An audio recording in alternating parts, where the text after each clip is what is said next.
Well, I felt like I wanted to give everybody a rundown on my copper cell, silver cell, and a little bit of refining and pouring stuff. Forgive my workbench. I'm saving all kinds of stuff. But this is my copper cell. I wanted to show it down at the bottom. That is all the copper down in the bottom that is plated out on the side of the stainless steel bowl. You can see some of it up on the edge. And it falls down to the bottom, it builds crystal forms, and then I save it and I put it in a jar like this.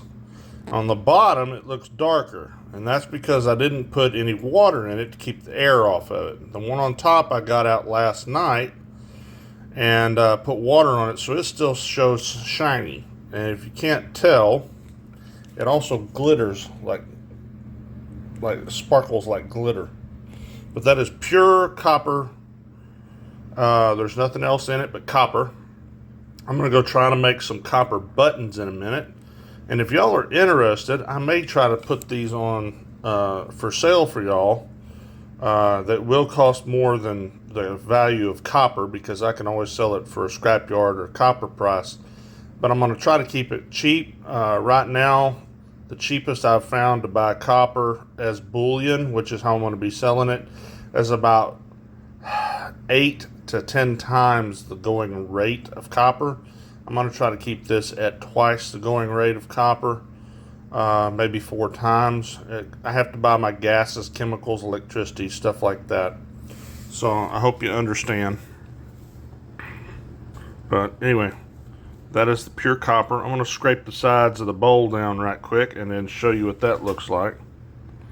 It's hard to see. I'll leave my flashlight up there. See it just sheeting off? So it forms a sheet and falls to the bottom. I'm going to go around the whole thing doing this.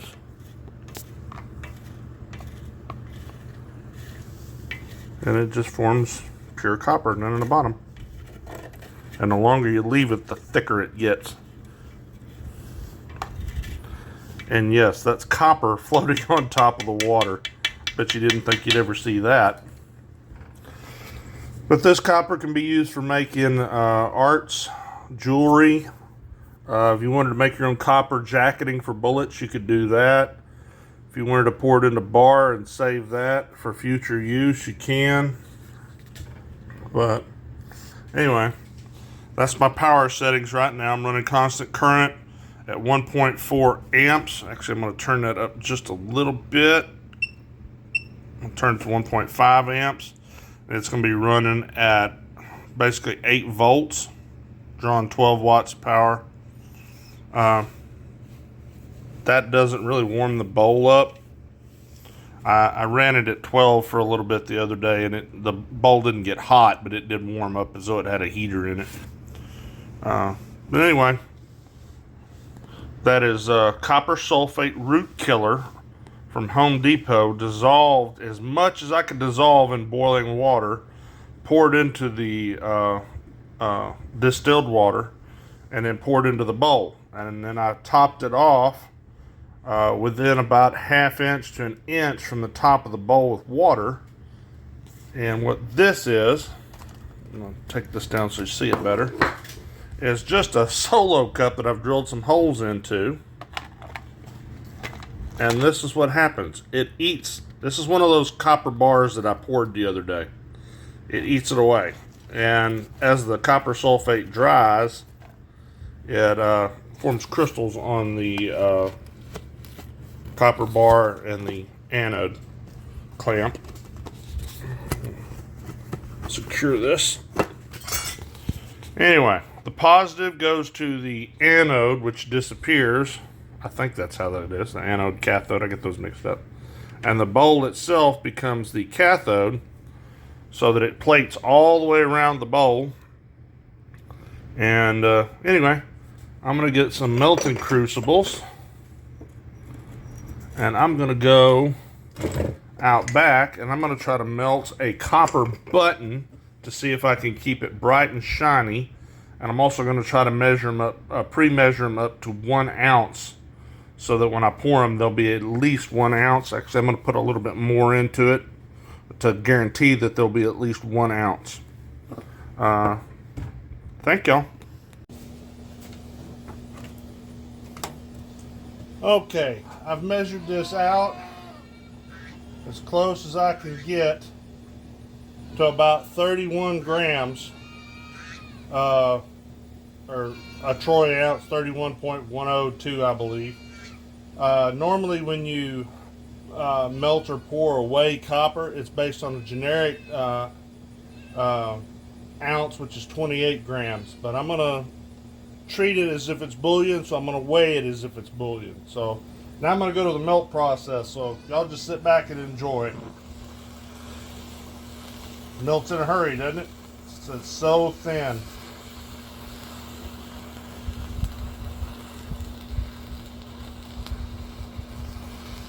And yes, I'm using an oxyacetylene torch. It gets much, much hotter. And this is a small melting crucible that's already got a lot of borax in it. And borax is what you use for cleaning the metal, also to prevent the metal from sticking to the crucible. And my goal here is just to make a molten puddle of copper. I'm going to roll it around, gather all the copper up, and I'm going to let it cool just like this to make sure if I can get it shiny or not. What I'm trying to do now is to gather up all the copper that was on the side of it. Push it all into that ball. There. Now I'm going to cool it off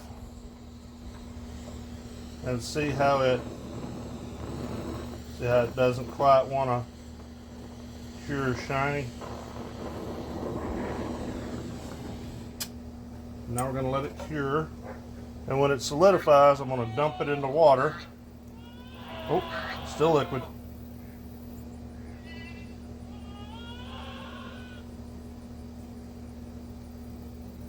Still liquid.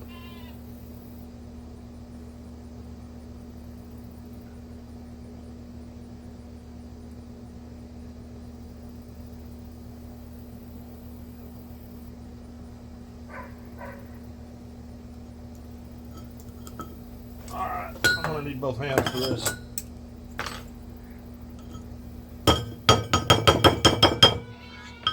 Okay, I probably let it go too far. Nope, there it is.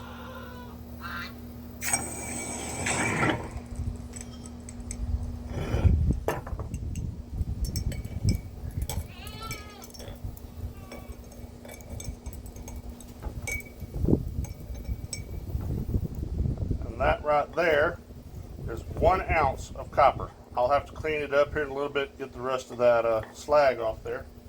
But I think I'm going to melt a little bit more and see how that goes. Oh, before we continue on. Good. I can touch it.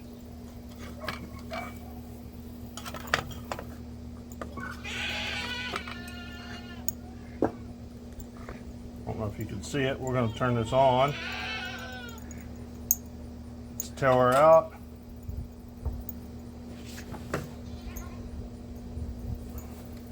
Oh, 26 grams. I still need to go a little bit heavier.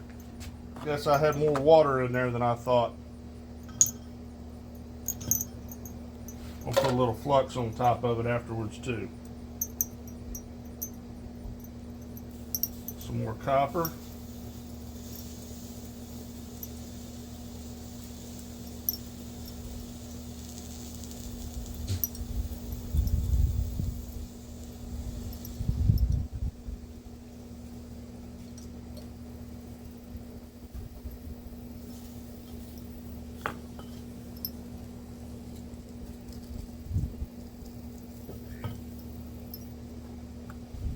A little bit more.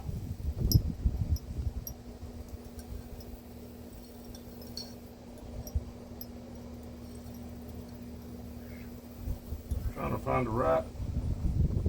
Oh, that's a piece.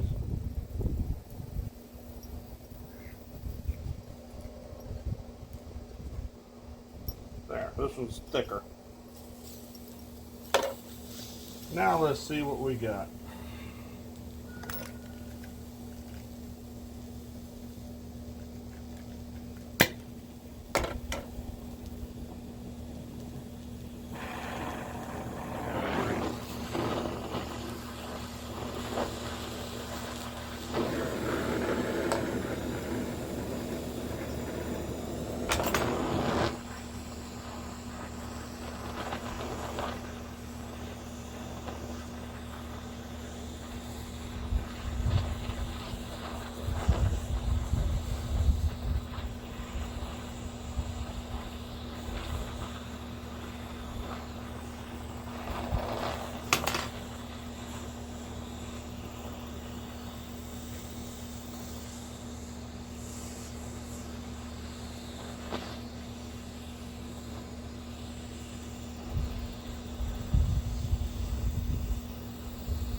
That's a borax to clean it, help keep it from sticking. It basically forms a glassy coating that acts as a flux.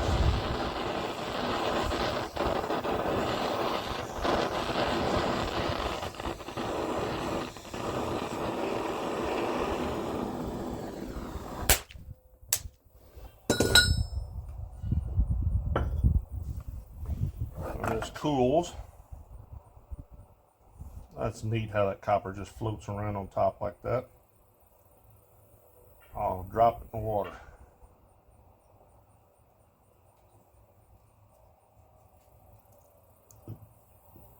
Well, she's still liquid down in there.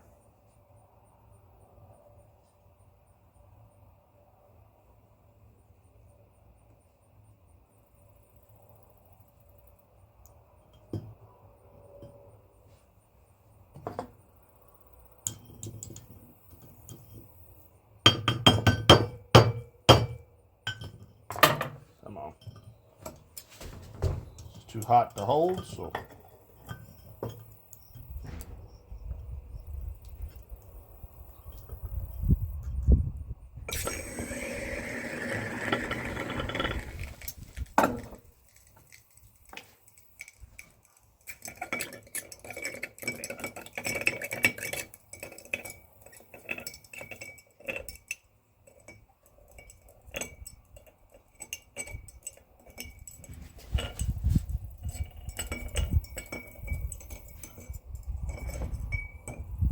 alright, borax on top.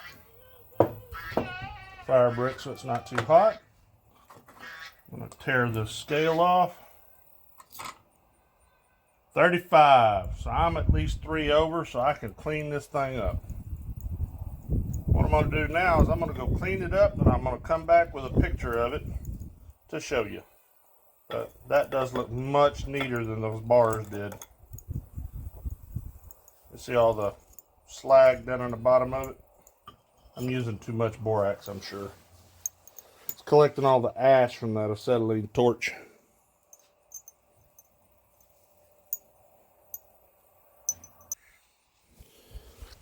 Without boiling this in a sulfuric acid bath, that's what it looks like. I got most of the slag off the bottom side. I can get the rest cleaned off, but it's kind of shining a little bit. The top shined up pretty good. Now, back to it now that I cleaned most of the slag off. I'm going to tear the scale out. And we're at 34.7. We're still well over 31. So that right there will be offered up if you want it. And I can pour several more if you're interested. That's a 100% pure copper button. A little over 1 troy ounce worth of weight, which is well over the 1 generic ounce that copper's generally weighed in per pound or per ounce. Looks pretty good. Next time I won't use quite as much flux to keep these bubbles out of it. Anyway, leave me a comment, share it with other folks. Tell me what you think. Is it worth my time? I eventually want to press out actual coins, but those dies are expensive. So if you want to help me purchase a die to start pressing out some coins that are actual rounds, let me know. I'll also leave an attached picture of some silver that I've gathered off some old jewelry and off electrical contacts from computer parts and circuit breakers and stuff like that I've gathered up. I've gathered up a little over 4 ounces of silver. Now it's in various alloys, so it's somewhere between 80 and 92%. Vast majority of it was 92.5 or sterling silver. There was some that I tried to melt the contacts off of, and I got a little brass or copper in with it, so that dropped the numbers. And then there was one, I kept the button totally separate, trying to get the small contacts off. I got a lot of copper and brass in that one, so that one's probably only 10 or 15% silver. But I'll post a picture of those on this post as well. I'm pretty happy with that, except for that little bubble in the middle. Little sulfuric acid hot bath for about 30 seconds or so, clean that slag right off. That looks pretty good. Might even soak it in vinegar for a little bit, see if I can get it to shine up a bit more. Oh, should I polish this top and make it shiny? Because I can sand it and polish it, make it look shiny. Decent little paperweight on the disc. Alright, tell me what you think. What I ought to do.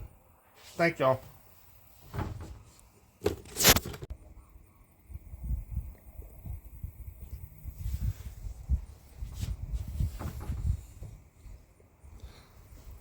Well, apparently I forgot to hit the record button, so I did a complete rundown on this copper button without letting you know, or without recording it. But this is the copper button. I shined the top up with a wire brush pretty good, cleaned most of the slag off the bottom, and it looks pretty good. I don't like it bubble in the bottom, but I think I'm going to try to use less slag or less flux the next time. But I'm going to weigh it right now. I'm going to tear it to 0. Put that on there. It's 34.7. So it lost a little bit due to the slag, but it's still going to be well above the 31 grams for troy ounce. And for copper, they weigh it out at 28 ounces. 28 grams per the ounce. But anyway, do you want me to shine the top so I can stamp it? Or just leave it like this? I'm going to soak it probably some sulfuric acid to clean the flux off of it. I like the way the top come out. It's got a little bit of a crack on it. Anyway, make a good paperweight. I want to start making some stamped rounds, or most people would call them coins, but they're not monetary, so they're actually rounds. So if you want to help me out with that, those dies are kind of expensive. I'd have to order them. So if you want me to start making a few of those, please let me know. And this one here, as it sits, would be about $1. If I clean it up, would be $2. So y'all let me know. Thanks. Bye.